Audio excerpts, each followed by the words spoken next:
Bismillahirrahmanirrahim. Assalamualaikum warahmatullahi wabarakatuh. Kami dari kelompok 10 Pancasila akan menjelaskan tentang materi amandemen Lembaga Negara dan Demokrasi Pancasila dalam Undang-Undang 1945. Yang pertama, pengertian amandemen. Amandemen menurut Kamus Bahasa Indonesia KBBI mendefinisikan amandemen sebagai usul perubahan undang-undang yang dibicarakan dalam Dewan Perwakilan Rakyat atau DPR. Pengertian lain, amandemen merupakan penambahan pada bagian yang sudah ada. Yang lain, amandemen merupakan penambahan pada bagian yang sudah ada. Secara umum, amandemen merujuk pada perubahan perundang-undangan negara konstitusional.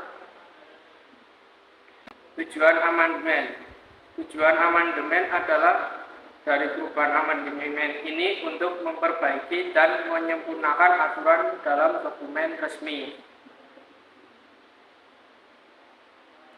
Dampak positif dan negatif amandemen UUD 1945.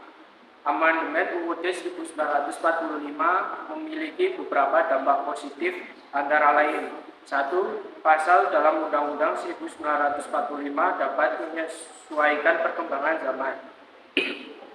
UUD 1945 menyesuaikan dan relevan dengan kebutuhan masyarakat. 3. Menghilangkan pasal-pasal yang bisa memicu perbedaan pandangan. Selain itu, amandemen UUD 1945 juga memunculkan mekanisme checks and balance antara lembaga tinggi negara yang menyebabkan akuntabilitas yang lebih jelas antar lembaga tinggi negara. Lembaga tinggi negara yang dimaksud meliputi Majelis Permusyawaratan Rakyat, Dewan Perwakilan Daerah, Dewan Perwakilan Rakyat, Lembaga Kepresidenan, Mahkamah Agung, Mahkamah Konstitusi, Badan Pemeriksa Keuangan, dan Komisi Yudisial. Meski demikian, dilakukannya perubahan terhadap UUD 1945 juga menimbulkan dampak negatif, antara lain: 1. Dapat memunculkan konflik di beberapa daerah. 2. Terjadi perbedaan kebijakan otonomi daerah yang dapat mengganggu pemerintah pusat. 3. Perubahan amandemen dapat menimbulkan peraturan yang menyulitkan masyarakat.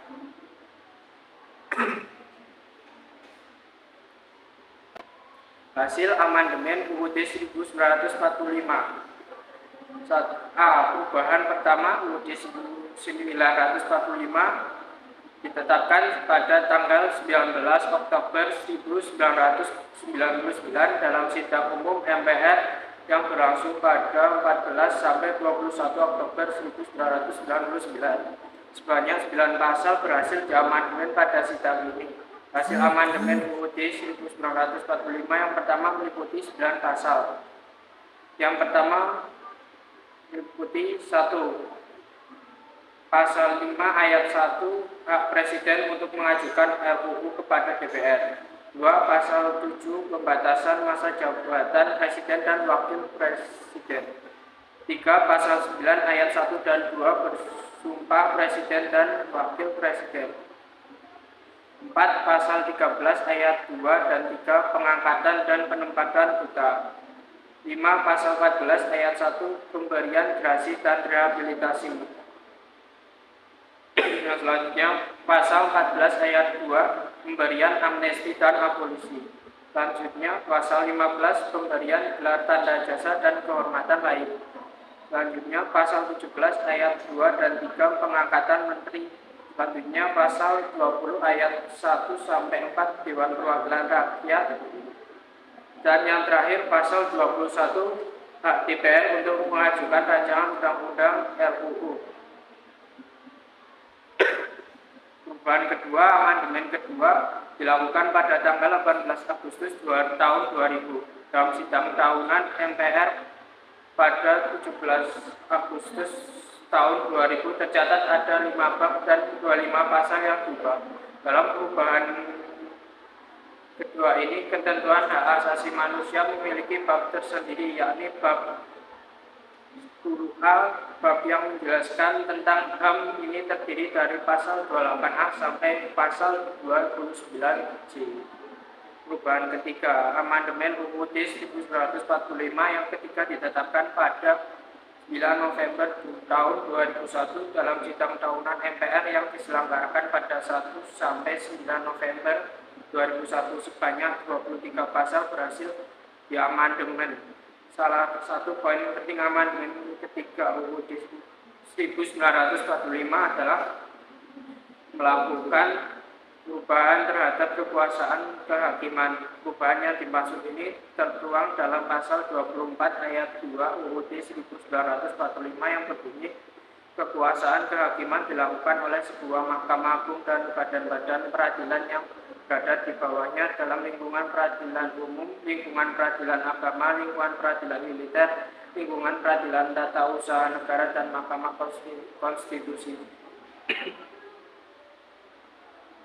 Perubahan keempat, amandemen UUD 1945 yang terakhir ditetapkan pada 10 Agustus tahun 2002 dalam sidang tahunan MPR 1 sampai 11 Agustus 2002. Sebanyak 13 pasal berhasil diamandemen serta 3 pasal aturan peralihan dan 2 pasal aturan tambahan. Hal-hal penting yang ditetapkan melalui amandemen keempat UUD 1945 antara lain: 1. Keanggotaan MPR. 2. Pemilihan presiden dan wakil presiden tahap kedua. 3. Kemungkinan presiden dan wakil presiden berhalangan tetap. 4. Tentang kewenangan presiden. 5. Hal keuangan dan bank sentral. 6. Pendidikan dan kebudayaan. 7. Perekonomian dan kesejahteraan sosial. 8. Aturan tambahan dan aturan peralihan. 9. Kedudukan penjelasan UUD 1945.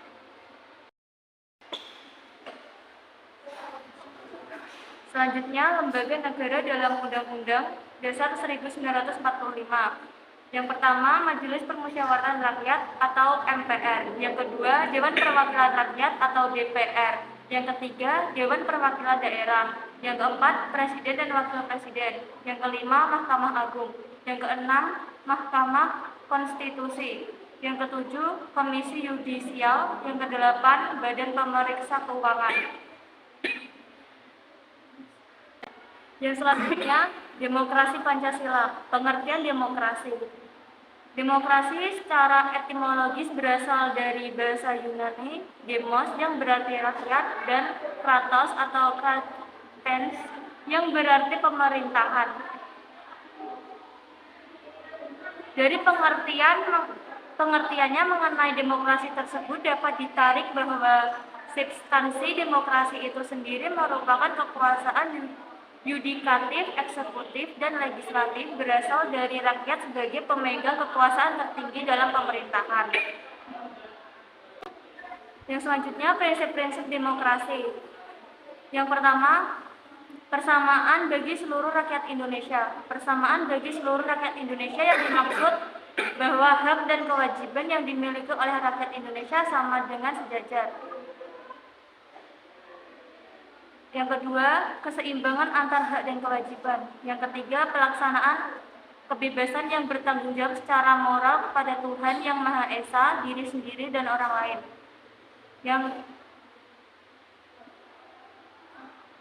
Yang keempat, mewujudkan rasa keadilan sosial. Yang kelima, mengambil keputusan dengan musyawarah. Yang keenam, mengutamakan persatuan nasional dan kekeluargaan. Yang ketujuh, menjunjung tinggi tujuan dan cita-cita nasional.